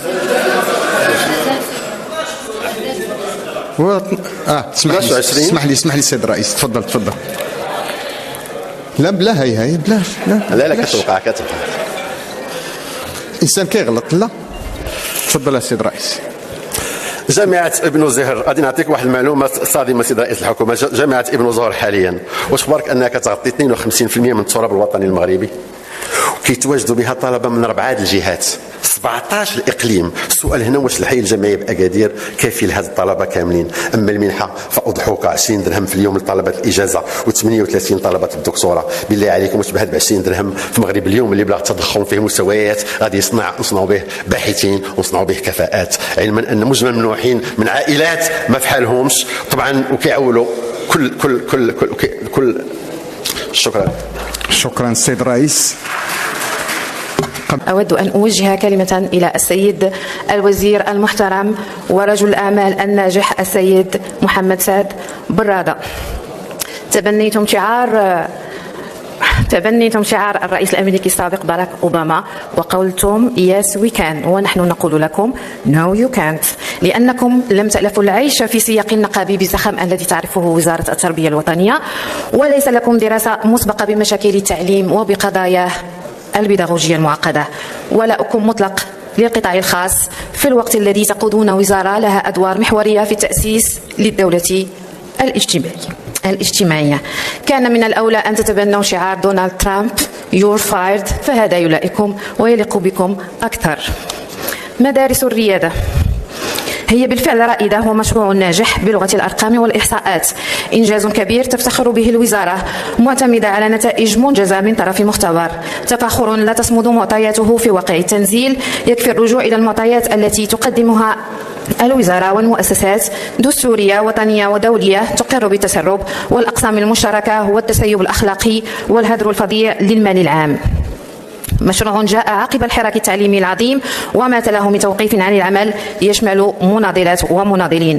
مشروع سيلقى كسواه مصير الفشل، بدءا بفشل تنزيل الميثاق الوطني للتربية والتكوين واختلالات البرنامج الاستعجالي وتعثر الرؤية الاستراتيجية وما تلها من تنزيل مرتجل ومسجل للقانون الإطار. مشروع هدفه تدمير الخدمات الاجتماعية وتفكيك وتسليع المدرسة العمومية من خلال تبني سياسة الترخيص، وبذلك تخضع لبنية القطاع الخاص الاستثمارية الربحية. تفكيك وتسليع وتدمير من قبل مؤسسات مالية دولية تتحكم في سياساتنا الرسمية، تراقبنا وتفرض علينا إصلاحات تضر بجوهر العملية التعليمية التعلمية، تركز على الخوصصة والتقليص من الإنفاق العمومي، وتضرب الموقع الاعتباري لنساء ورجال التعليم وتقوض دورهم داخل المؤسسة التعليمية وتجعله دورا تقنيا، ويحرم الأطر الوطنية من صياغة سياسات تعليمية تأخذ بعين الاعتبار خصوصية المغرب واحتياجاته بدل استنساخ المشاريع التربوية البعيدة عن بيئتنا واستباحة فضاء التربية والتعليم بالغرباء عن القطاع تحت مسميات المؤسسات الشريكة في مهام الدهم التربوي والأنشطة المدرسية والتأطير. مشروع استنزف ميزانية ضخمة بتجهيزات متفاوتة المستوى بين الجهات بشكل صارخ وتجاوزات خطيرة في معايير الجودة وتورط بعض الموردين في التلاعب بالصفقات تتم بشكل مركزي، مما يؤثر على سير العملية التعليمية التعلمية في الوقت المناسب لتسير بذلك مدارس الريادة نصف رائدة. تم اللجوء لسياسة سد الفراغ عبر تسريع طلبات الأداء للمتعهدين دون تدقيق كاف، توقيفات بسبب تأخير الصفقات رغم أن المسؤولية تقع على عاتق الوزراء وليس فقط صغار الموظفين.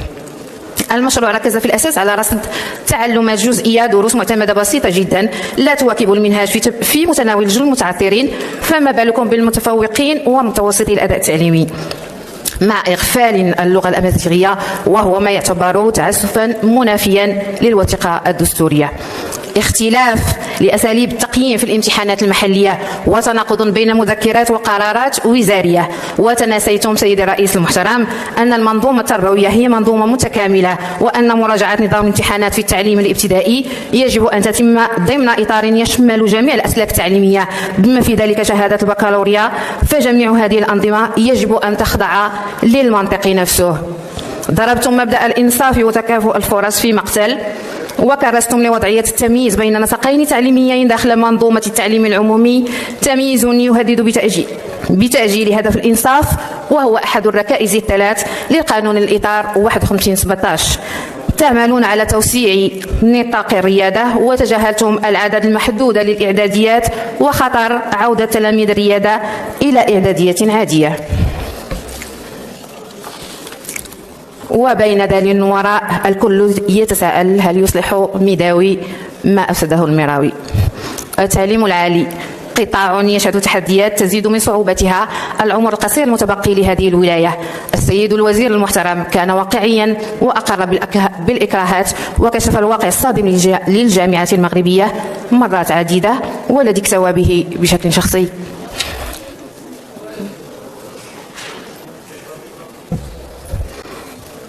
واليوم نواجه فسادا أخطر بكثير من الفساد المالي والإداري، فساد يحطم خطط التنمية ويؤدي إلى انهيار المنظومة القيمية العلمية، شهادة مزورة مهدت لاعتلاء أشخاص مناصب حكومية، مناصب عليا حساسة ومسؤوليات يحصلون بموجبها على امتيازات وألقاب، في حين لا يحصل أصحاب الكفاءات على فرصهم الحقيقية. والخوف العظيم أن تكون الجهة التي تفصل بالحق والقانون بحق المزورين من بين الحاصلين على تلك الشهادات. نحن اليوم أمام فضيحة أخلاقية، فالمسألة ليس بيع وتزوير شهادات بقدر ما هي مسؤولية القيمين على القرار في الجامعة المغربية، فعن أي تميز نتحدث؟ ورغم ذلك نحن لازلنا نحلم، ولكننا نخشى أن تصادر الحكومة حقنا في الحلم أو تفرض عليه إتاوة. وشكرا لكم. شكرا سيد النائبة. الكلمة بسم الله الرحمن الرحيم، والصلاة والسلام على سيد المرسلين وعلى آله وصحبه أجمعين.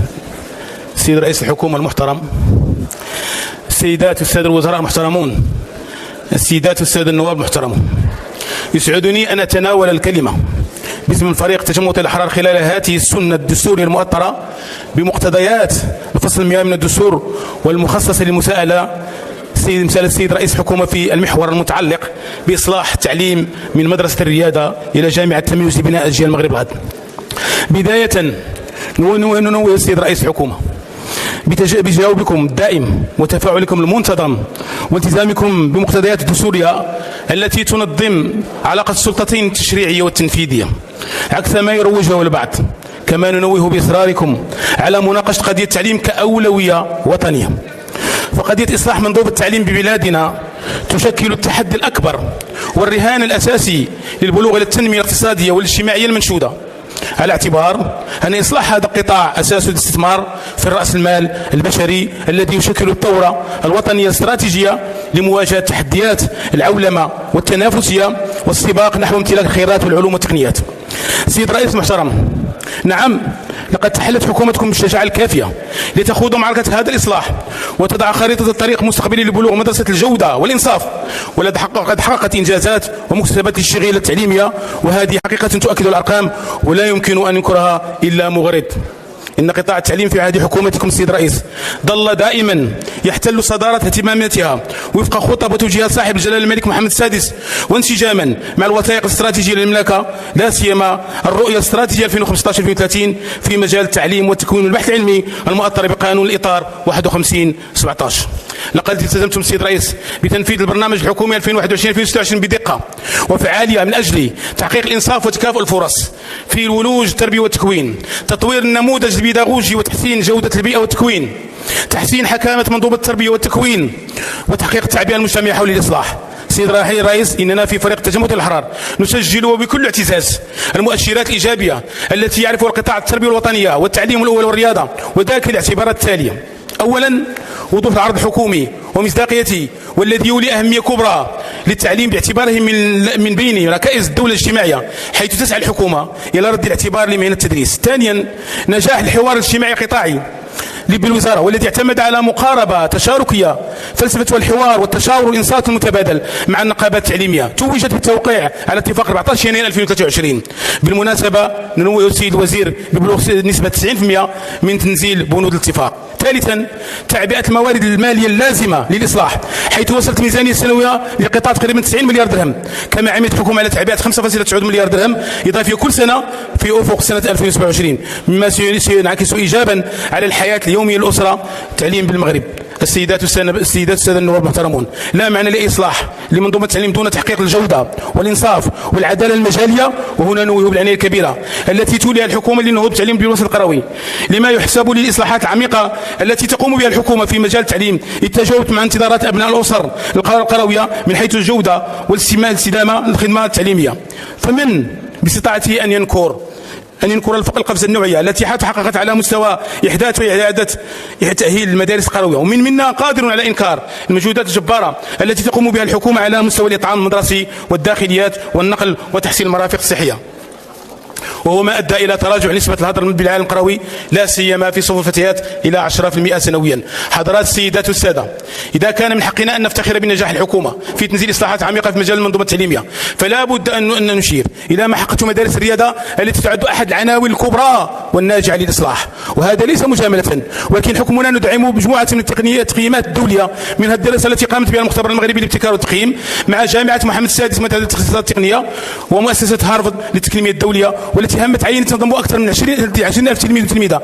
إذ خلصت الدراسة إلى أن التلميذ المتوسط في مدرسة الرياضة يحقق أداء أفضل من 82% من تلاميذ مجموعات المقارنة، وأن الإجابات الصحيحة للتلاميذ بمدرسة الرياضة بلغت 62% مقابل 44% لدى التلاميذ المدارس غير المنخرطة في المشروع. خلاصة القول إن مدارس الرياضة تسير في الطريق الصحيح وتحقق النتائج المرجوة مع مواكبة الحكومة لمعالجة الإشكالات والإكراهات التي قد تظهر أثناء التنزيل. ويمكن القول كذلك ودون مبالغة أن غالب التزامات خارطة الطريق المتعلقة بالتلميذ والأستاذ والمؤسسة خاصة داخل مؤسسة الرياضة قد تم تحقيقها بشكل كلي بالنسبة للكثير من الالتزامات، وإنكم في طريق استكمال باقي الالتزامات مع حلول 2026 التي تعرف وتيرة التنفيذ متوافقة مع الجو الزمني المحدد. لقد وعدتم السيد الرئيس واحترمتم وعودكم، فقلتم إن التعليم سيكون أولوية وكذلك كان. قلتم إنكم ستحسنون ظروف الأستاذ فتحقق ذلك. قلتم إنكم ستؤسسون إلى مدرسة الجودة والإنصاف والمستقبل، كذلك فعلتم من أجل استكمال التنزيل. لقد وعدتم السيد الرئيس فاحترمتم وعودكم فتحقق ما أسلفنا ذكر، لذا لا يمكن إلا أن نهنيكم مرة بسبب عنايتكم وفق التوجيهات الملكية السامية بجعل المدرسة الأولوية الوطنية، ومرة ثانية لاحترامكم والتزاماتكم، وهذا يدل على أنكم رجل دولة يفعل ما يقول ويسهر على إنجاز ما تخطط له. شكرا على انتباهكم والسلام عليكم ورحمة الله. شكرا. الكلمة للنائب المحترم رشيد صابر فيما تبقى من الوقت.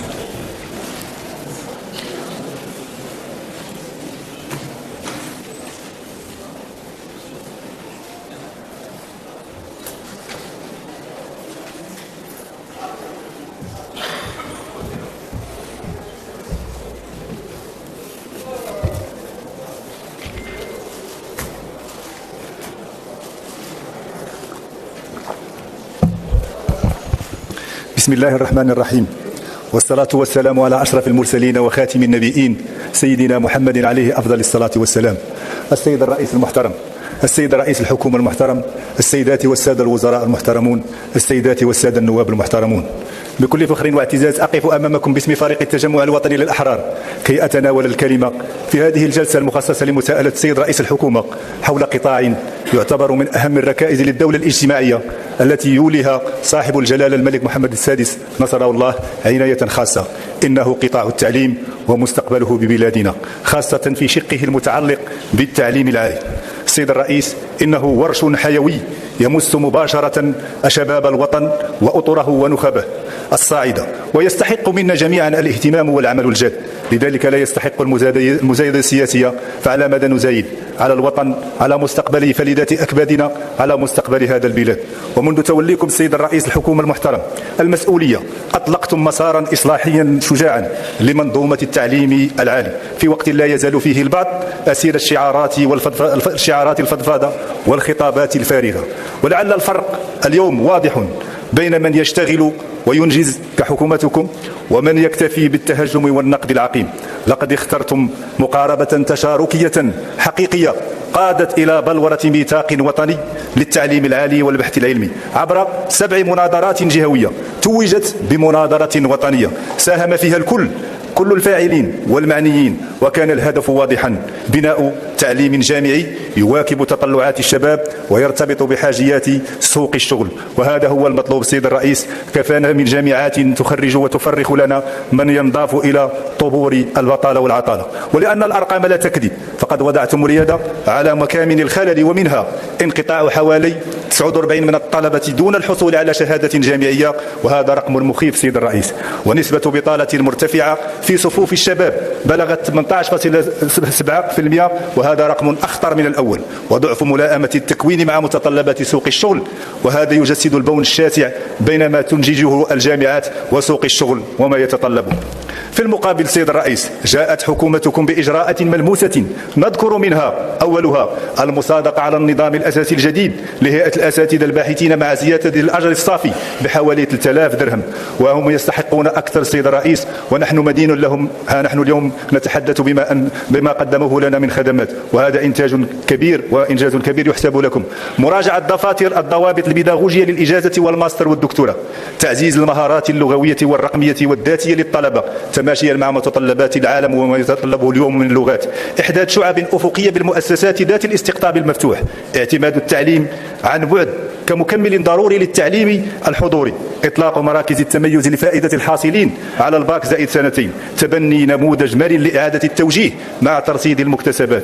السيد الرئيس المحترم، لقد تعزز هذا الورش الإصلاحي بثقة أكبر بعد التعيين الوزيرين المعنيين بقطاع التعليم، أولهما المكلف بالتعليم الأول والابتدائي السيد محمد سعد برادة المشهود له بالكفاءة والعمل الجاد، والثانيهما المكلف بالتعليم العالي والبحث العلمي والابتكار الدكتور عز الدين المداوي الهامة والقامة الأكاديمية والمعروف لها بالبحث العلمي. لقد أبان الوزيران المعنيان عن كفاءة كبيرة وحضور دائم، وأطلق دينامية جديدة داخل قطاعهما أعادت الثقة لجميع المكونات، وساهمت في تسريع الإصلاح وتعزيز الانسجام بين التعليم المدرسي والعالي، وهذا هو المطلوب. وهذا دليل إضافي السيد رئيس الحكومة على أن حكومتكم لا تكتفي بالتشخيص، لقد شخصوا قديما وظلت دار لقمان على حالها، بل تمتلك القدرة على اتخاذ القرارات وتوفير الكفاءات المناسبة لقيادة الإصلاح ومعالجة الاختلالات وترصيد المكتسبات، وهذا حال حكومتكم، حكومة الكفاءات والإنجازات. السيد الرئيس المحترم، إننا في فريق التجمع الوطني للأحرار نتمن هذه الإصلاحات وندعو إلى مواصلة نفس النفس، لأن الرهان كبير بناء مغرب الكفاءات، مغرب العدالة المعرفية، ومغرب التنمية الشاملة بقيادة جلالة الملك محمد السادس نصره الله.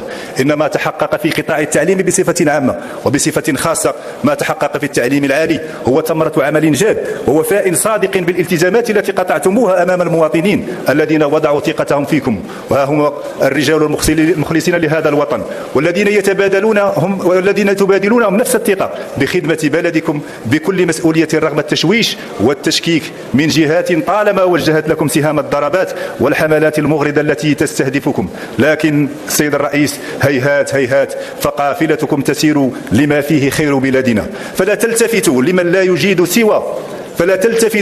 لا يجيد سوى التبخيس، ولا يحمل من النقد إلا ما يزيد المشهد السياسي بؤسا، فمن يهاجم النجاح حقدا أو غيرة لا يزيد إلا في عزلة خطابه واهتزاز صورته. وقديما قالت العرب على لسان شاعرها أعشى بكر في وصف هذا الحال: كناطح صخرة يوما ليهينها فلم يضرها وأوهى قرنه الواعل. فامضوا في الإصلاح وواصلوا العمل، وثقة المواطن فيكم تتعزز كلما تحول البرنامج الحكومي إلى منجزات واقعية، وهذا حالكم سيد الرئيس، لا مجرد شعارات ترفع وتنسى، وهذا حالهم. السيد الرئيس، في ظل هذه الحكومة تعلمنا ما معنى الانسجام وما معنى التضامن السياسي، كما تعلمنا ما معنى الوفاء بالعهود والالتزامات، وتعلمنا ما معنى الأمل، فالأمل لم يعد شعارات في عهد هذه الحكومة، بل أصبح مشروع حياة. وفي سماء الأمل تلألأت نجوم المخلصين من رجال هذا الوطن، تلألأت نجوم رجال من هذا الوطن الذين يشتغلون بكل مصداقية وجد، والذين يحتسبون إلى الميدان، لأن الميدان خير شاهدين. والمغاربة لا ينكرون فضل من يشتغل بإخلاص ووطنية، والتاريخ لا ينصف إلا أصحاب النوايا الصادقة والعمل الجاد. لذلك نتمن هذه الدينامية الإيجابية التي تشتغل. شكرا سيدنا، انتهى الوقت. كلمة للفريق الاشتراكي المعارض.